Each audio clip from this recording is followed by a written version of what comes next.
And don't forget, the FBI, the DHS, and the nation's police departments, they're being trained that we are the enemy. And look, I've got here a Department of Justice Constitutionalist Extremist Guide right here in my hand. This was published by the DOJ. And it says to look out for American citizens who are members of the Patriot Movement. This is a training manual that's titled Investigating Terrorism and Criminal Extremism, published by the DOJ, complete with terms and concepts to help recognize potential extremists.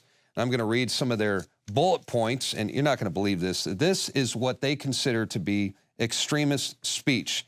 Anyone who talks about black helicopters, well, they are obviously prone to conspiracy theory beliefs, and they should be monitored and considered a threat, according to the DOJ. If you talk about the Bilderberg Group or the Trilateral Commission or the CFR, you are a threat. Anyone who talks about the Illuminati or the New World Order, well, you're a threat. And if you stockpile food, water, and weapons, you might be an extremist, according to the United States Department of Justice. And this is also echoed by the Department of Defense. And they say that the founding fathers would not be welcome in today's military. Yeah, they said that this is in a recent DOD training manual. Now, FEMA's actually taking this even a step further. They're actually training their agents that the nation's founding fathers were terrorists. Who was the first terrorist organization in the United States? Who? Founding Fathers. Founding Fathers. You mean Thomas Jefferson? Oh, yeah. You mean George Washington? Oh, yeah. Paul Revere? Yeah. These guys right here, let me ask you something. Did they try to scare people? Oh, yeah.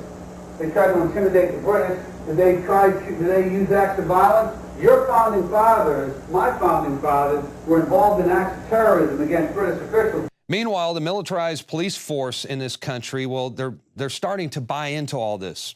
And no better example than this clip we're going to show you right now. And this is the state troopers' reaction when they discover the United States Constitution in the front seat of this woman's car. And this was during a roadside checkpoint and inspection.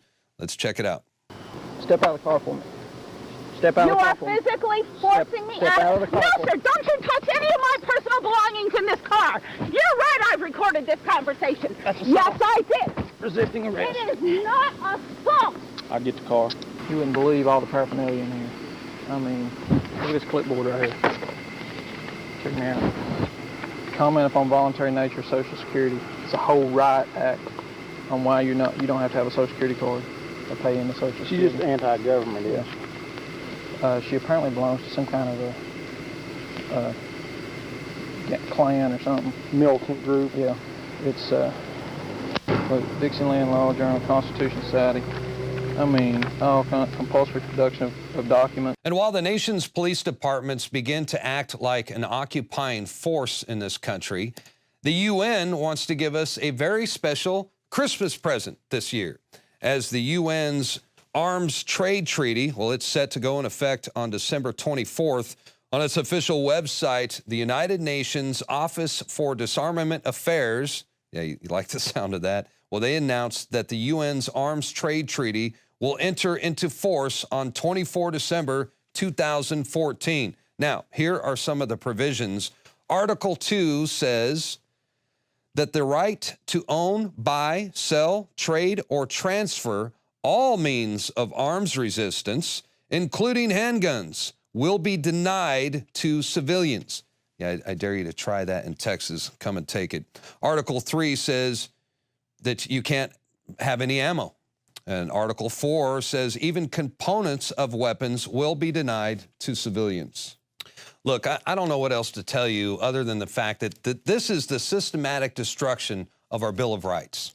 All right? And basically they're saying, let's disarm the public because the government will keep us safe. And a militarized police force, they will have all the guns, they will have all the ammo to help local and state authorities restore and maintain law and order. Yeah, you like the sound of that? Look, I got a news flash for you. In case you haven't heard, the Second Amendment wasn't put there for hunting and fishing. or for sport. No, it was put there in case we need to fight against an oppressive government. And the last 6 or 7 genocides in the last century, well, they have all occurred in countries where they banned citizen ownership of guns. Coincidence? I think not.